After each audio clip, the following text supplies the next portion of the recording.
Rocco Morelli grew up in a tough neighborhood run by the mafia. It was only a matter of time before Rocco, too, would fall prey to the mob lifestyle.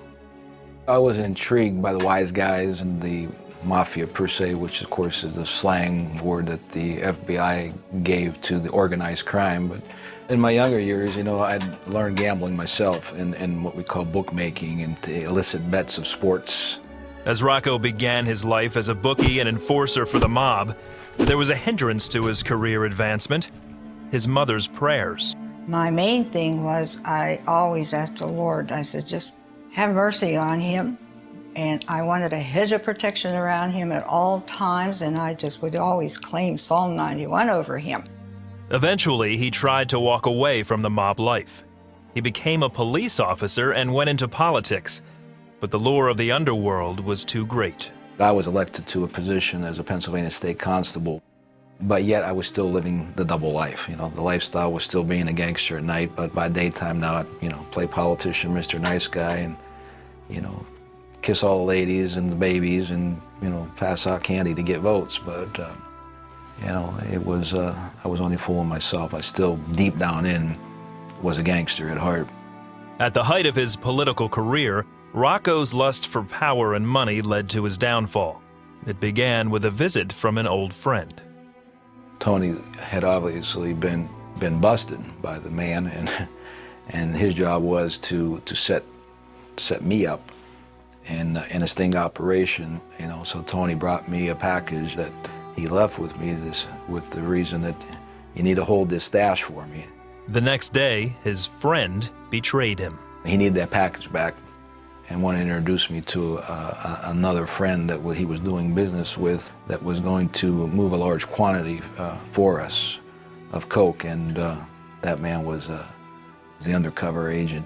Tony had the drugs in his hand, and he put the money in my hand. It didn't look good, and I knew what was going down at that moment. Rocco was arrested on the spot. He faced up to 20 years for possession with intent to distribute drugs. I wanted to kill Tony. At that point, it was a rage. Tony also snitched on several mob bosses in an attempt to get out of serious jail time. While he was out on bail, the mob boss gave Rocco a job. The boss had put on me to whack Tony, and then I would become made in the mafia. That's what was running through my mind. How am I going to get away with it? I needed the alibi. The plan began to develop when Rocco went to his doctor for a routine checkup. His doctor was a Christian and invited him to a full gospel businessmen's meeting. It hit me, what an alibi.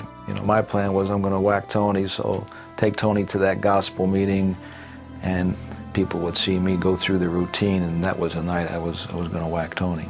He says that God had a better plan for him that night. I was set up that night. The pastor was talking, sharing his story about forgiveness and how he had been angry and the violent nature that he had, and wanted to even to kill his own lawyer for something that had happened to him.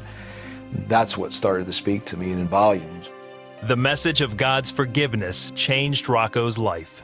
As though someone just, pushed me out of that seat. I went to that altar, and it was, the setup was between me and God. I met the Lord right there that night. I could just feel inside of my spirit something happening, and I knew that God was real, but I was experiencing now for the first time in a very powerful way. Rocco walked out of the meeting a new man, but he still had serious legal consequences to face. He was given a 15-month sentence for several drug charges in addition to conspiracy.